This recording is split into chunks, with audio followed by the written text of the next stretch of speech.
হয়েছে আজকে যেটা আছে ন্যাশনাল স্টেজে, কেমন লাগবে? খুব ভালো লেগেছে এবং বললাম যে এটা যে আমাদের যে ইন্ডিয়াতে আগে প্রকৃতি করতেছে এই সম্বন্ধে আমরা খুবই এক্সপিরিয়েন্স হলো যে আজ অল ইন্ডিয়া আজ এই ভারতবর্ষ আজ কোন স্থানে আছে, যে আজ সেটা ভারত অল ইন্ডিয়া অল ওয়ার্ল্ডে আজ ভারতবর্ষ বলে তা গর্বিত করে আমরা অনুভব করতেছি। আর এই জিনিস যেভাবে যে ওখানে নাসাতে যে তৈরি হচ্ছে সেটা আমরা অনুভব করতে ফিজিক্যালি এটা আমরা এখানে দেখে যে জিনিসগুলো যে যে ইসরোরা কি দিন রাত মেহনত করে তারা যে কীভাবে এক এক দানা দানা জয়েন করে করে করে করে করে তারা আজ চন্দ্রযান থেকে পাঠিয়েছে সেটা নিজেকে ভেবে অবাক লাগতেছে। ওয়ার্ল্ডের মানুষও এটা আমাদের উপর নজর রাখছে। ইন্ডিয়া আরও আগে বাড়বে এই টেকনোলজিতে, এটা আশা করা যায়। খুব ভালো লেগেছে। স্পেস মানে এত বড় জায়গা যে এ মহাবিশ্বে কি আছে কিছুই জানিনি।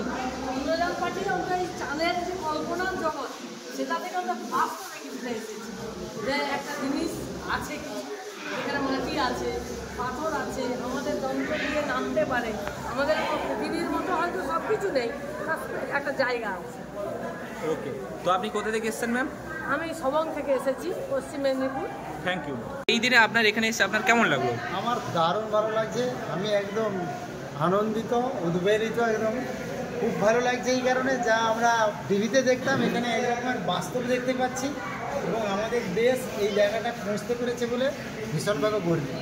ওকে, অনেক উপকৃত হয়েছি, এইগুলো ডাইরেক্ট দেখতে পাচ্ছি, ছাত্রছাত্রীদের বলতে পারবো যে কিভাবে যাচ্ছে, কিভাবে মানে শুরু করেছে, স্টার্ট করেছে, কিভাবে এন্ড করছে এবং সেই এন্ডের মুহূর্তটা এই যে সরাসরি দেখতে পাচ্ছি। এখানে ভূগোলের স্টুডেন্টস হিসাবে আমি তো ভীষণ ভীষণ উপভোগ করছি। কোথা থেকে এসেছেন sir? Paschim Medinipur Sabang. Thank you sir. খুবই ভালো লাগছে জিনিসটা।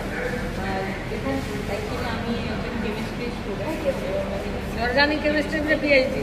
তো এই জিনিসগুলো আমরা কেমিস্ট্রি নিয়ে রিসার্চ করে দেখি, বাট এই জিনিসগুলো আমাদের খুব একটা বেশি জানি। তো এই জিনিসগুলো জানতে পেরে আমি খুব ভালো। থ্যাংকস।